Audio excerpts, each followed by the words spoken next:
Olá, eu sou Letícia Alves Tavares, aluna de mestrado do Lab de Bem, e eu sou orientada pela professora Andresa Fabro de Bem. Bom, hoje eu vou falar sobre memória. A memória, ela é a capacidade que o homem e os animais têm de armazenar informações que possam ser recuperadas e utilizadas posteriormente, o que difere então da aprendizagem, já que ela é um processo de aquisição das informações, né, que ainda vão ser armazenadas. Portanto, ela seria uma etapa necessária, né, para a formação das memórias. Sabemos que são vários os processos de formação da memória. O primeiro deles é a aquisição, ou seja, a aprendizagem dessa informação, seguindo-se então da retenção durante tempos variáveis.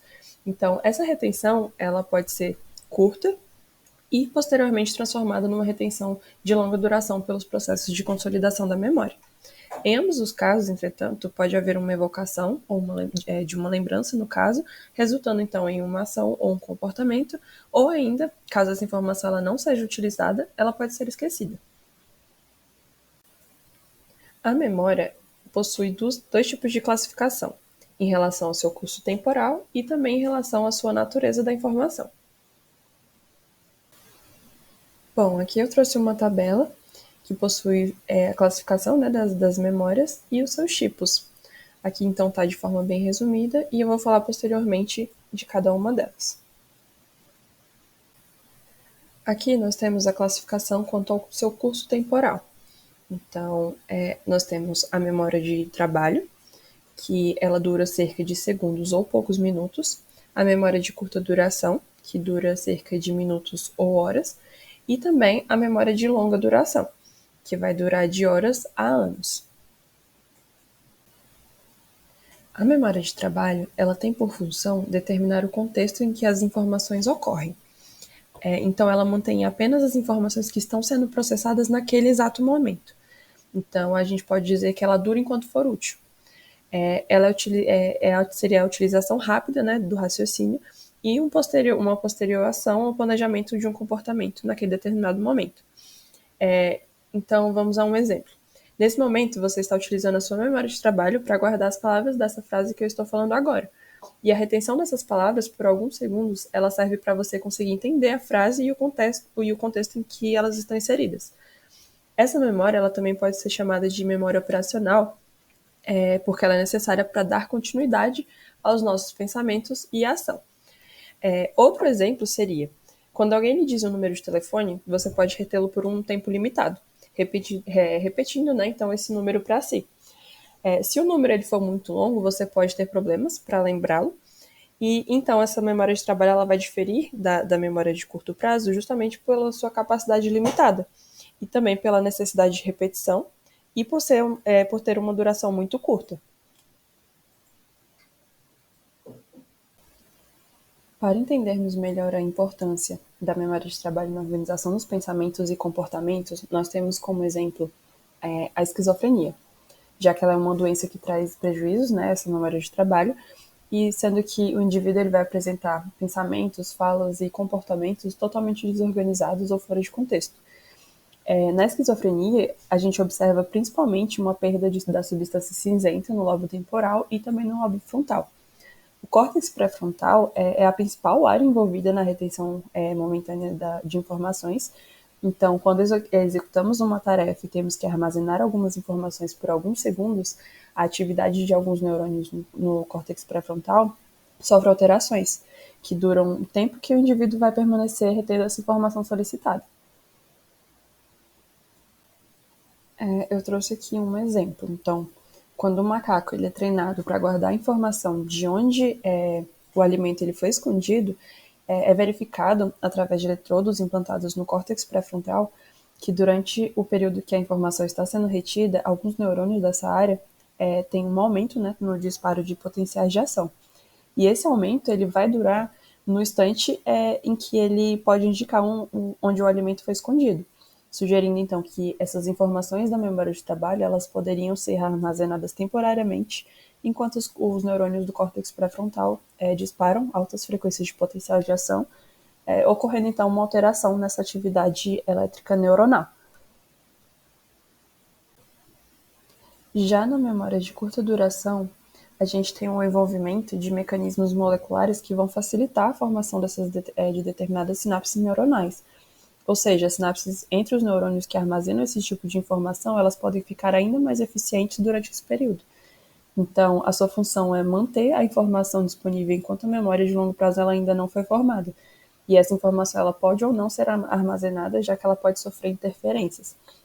E é por causa dessa memória que conseguimos manter, por exemplo, conversas e outras atividades que exigem a retenção de informações por um período maior que alguns segundos, por exemplo. Nem toda a memória de curto prazo ela vai ser armazenada, né, de forma mais duradoura. Apenas as memórias cujos o encéfalo julgar mais importantes serão guardadas na memória de longo prazo. Quanto à memória de longa duração, o processo de gravação da memória de longo prazo ele vai ser chamado de consolidação de memória. E esse processo ele pode durar cerca de 3 a 6 horas para acontecer. Então, durante esse período, vão ocorrer alterações moleculares bem mais duradouras, como as alterações a nível da transcrição de genes, que vão codificar proteínas necessárias para facilitar determinadas sinapses. E, além disso, podem ocorrer alterações estruturais dessas sinapses, envolvidas no armazenamento de memória de longo prazo, e o contato do tamanho sináptico ele pode aumentar. Então, isso vai contribuir, né, para a facilitação de sinapse e tornando ela muito mais eficiente. E as estruturas da formação de memória de curto e longo prazo, elas vão depender também de outras classificações, como eu vou falar a seguir. Agora nós vamos falar sobre a classificação quanto à natureza dessa informação. Então, a gente pode classificar a memória de longa duração em explícita ou implícita. Na memória explícita, ou também considerada declarativa, a gente pode relacionar essa memória a fatos e eventos. Então, além disso, ela pode ser classificada em semântica ou episódica. No caso da semântica, ela vai estar relacionada a fatos e conceitos, principalmente, e enquanto a episódica vai estar relacionada a eventos e experiências. Já na memória implícita, ou chamada de procedimental ou processual, nós vamos ter uma memória relacionada a tarefas e habilidades. E ela pode ser classificada ainda entre associativa, que está relacionada à associação entre eventos, ou não associativa, que seria o comportamento frente a um estímulo. Bom, a memória declarativa, ela tem por função a evocação consciente por meio de palavras, símbolos, informações relacionadas a fatos, como, por exemplo, onde fica o Brasil, ou a eventos, que seria o que aconteceu no casamento do meu irmão ou do seu amigo. Então, ela é formada facilmente, mas ela também pode ser perdida facilmente. E ela deve ter um alto nível emocional e de alerta para que ela, então, seja armazenada por mais tempo. E essa memória, ela parece estar envolvida principalmente com o lobo temporal medial, onde está localizado o hipocampo, e também com o diencéfalo, onde estão localizados neurônios presentes nos corpos mamilares e no tálamo anterior. Bom, em relação ao armazenamento dessas memórias declarativas, existe uma hipótese super interessante de que essas memórias elas seriam armazenadas no córtex cerebral, na forma de engramas. E o que seriam esses engramas? Eles seriam, então, grupamentos de neurônios interconectados que, quando ativados, eles vão evocar uma memória. Então, quaisquer estímulos que ativem esses neurônios, esse grupo de neurônios, chamado engrama, eles seriam capazes de evocar toda a memória representada por esse determinado engrama. Então, a gente pode pensar numa música. Quando a gente recorda de uma música só de ouvir uma ou duas palavras, essas palavras elas podem ativar todo o engrama relacionado àquela música em questão. Então, sempre que evocamos uma memória declarativa já consolidada, ela vai se tornar maleável e ela pode sofrer também alterações.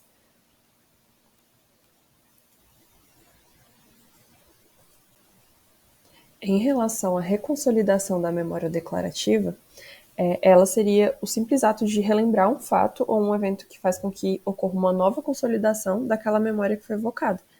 Então, esse processo ele vai permitir adicionar novas informações acerca da memória que já foi evocada.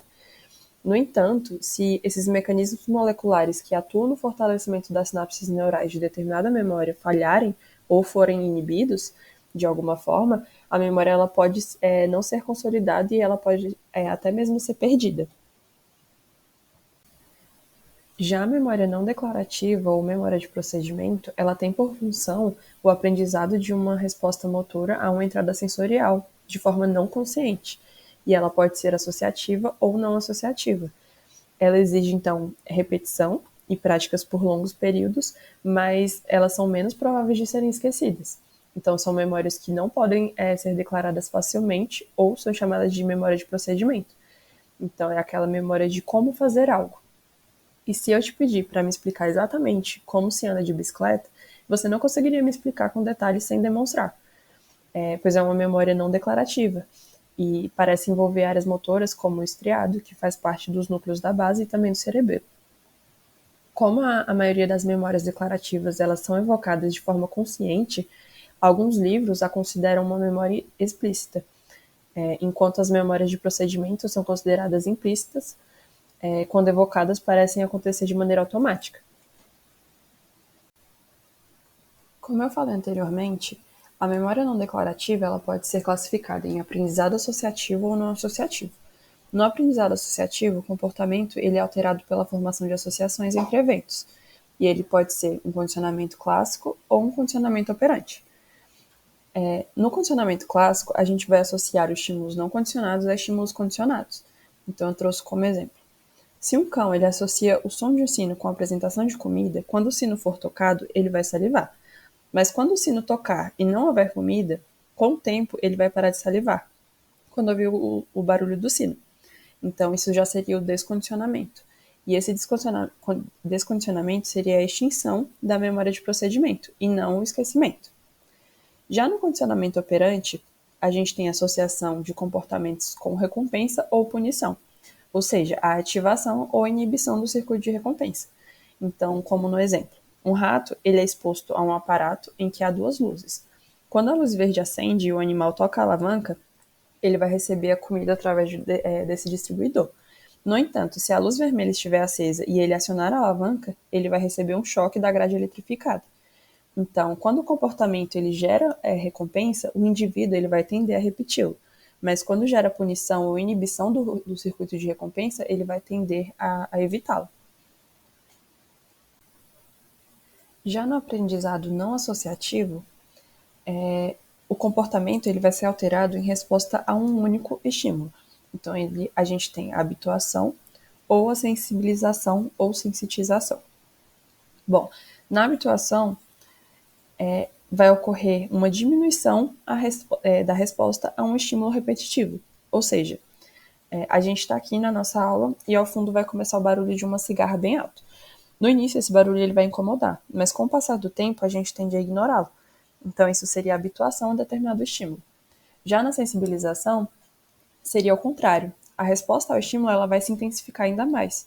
Então, por exemplo, se você levou uma picada de aranha uma vez, na próxima vez que você vê uma aranha novamente, a aversão a ela vai ser bem maior do que a primeira vez. Então, isso seria a sensibilização. A amnésia ela é a perda da memória e ou a capacidade de aprender. Então, como exemplo, após um trauma encefálico, podem ocorrer dois tipos de perda de memória: a amnésia retrógrada ou a amnésia anterógrada. Na amnésia retrógrada, essa amnésia ela vai ser caracterizada por perda de memórias de eventos que ocorreram antes do trauma, então você esquece coisas que já sabia. Em casos mais graves, pode haver uma completa amnésia para toda informação declarativa aprendida antes do trauma, o que a gente chama de amnésia absoluta. E esse tipo, ele é bem mais raro. O que ocorre com maior frequência seria a amnésia limitada, em que os eventos ocorridos nos meses ou anos que precedem o trauma, eles vão ser esquecidos. Então, lembrando que quanto mais antiga aquela memória, mais forte ela é. Já na amnésia anterógrada, ela vai ser a incapacidade, na verdade, de formar novas memórias após um trauma cerebral. Se a amnésia anterógrada ela é grave, uma pessoa pode ficar completamente incapaz de aprender ou lembrar de qualquer coisa nova. Então, em casos menos graves, o aprendizado ele vai se tornar lento e ele vai requerer mais repetição do que o normal. Em casos clínicos, frequentemente há um misto de amnésias retrógradas e anterógradas de diferentes graus de gravidade. Talvez um dos maiores avanços no estudo da memória declarativa ocorreu após uma cirurgia realizada em um indivíduo com epilepsia. Na cirurgia do paciente HM, foi retirado o lobo temporal medial para que as crises epiléticas elas fossem abolidas. E o procedimento ele deu certo e as crises desapareceram, mas a capacidade de formar novas memórias declarativas de curto e longo prazo elas foram afetadas, e ele não conseguia mais consolidar memórias, o que é chamado de amnésia anterógrada. Além disso, também foi observada a amnésia retrógrada, que ocorre quando os indivíduos não conseguem se lembrar de memórias que ocorreram antes da cirurgia ou antes de um trauma encefálico. No caso do HM, ele perdeu as memórias de eventos ocorridos um pouco antes da cirurgia, já memórias declarativas mais antigas elas foram mantidas. E após a cirurgia, outro fato também chamou a atenção. Tanto a memória de trabalho quanto a memória não declarativa, ou seja, de procedimento, elas não foram afetadas. Ou seja, a área do lobo temporal medial retirada, ela continha estruturas necessárias para a consolidação de memórias declarativas. Várias estruturas do lobo temporal medial, como o hipocampo, são estruturas chaves na consolidação de memória declarativa, mas não no armazenamento desse tipo de memória. Então, ao retirar essas estruturas, as memórias que já tinham sido consolidadas, elas não se perderam, e o que estava armazenado se manteve. O que foi perdido eram memórias de curto prazo que ainda não haviam sido consolidadas e armazenadas. Além disso, novas memórias declarativas elas não eram consolidadas, e os médicos sempre tinham que se apresentar ao encontrar o paciente, pois ele não conseguia se recordar de ninguém que ele conheceu depois da cirurgia. Aqui eu trouxe um resumo de como, então, as informações elas chegam, são processadas e armazenadas. Então, a hipótese é de que as informações elas entram pelo córtex sensorial, passam pelo córtex pré-frontal, onde a memória de trabalho ela avalia se deve armazenar a informação, e então as estruturas do lobo temporal medial elas fazem a consolidação da memória.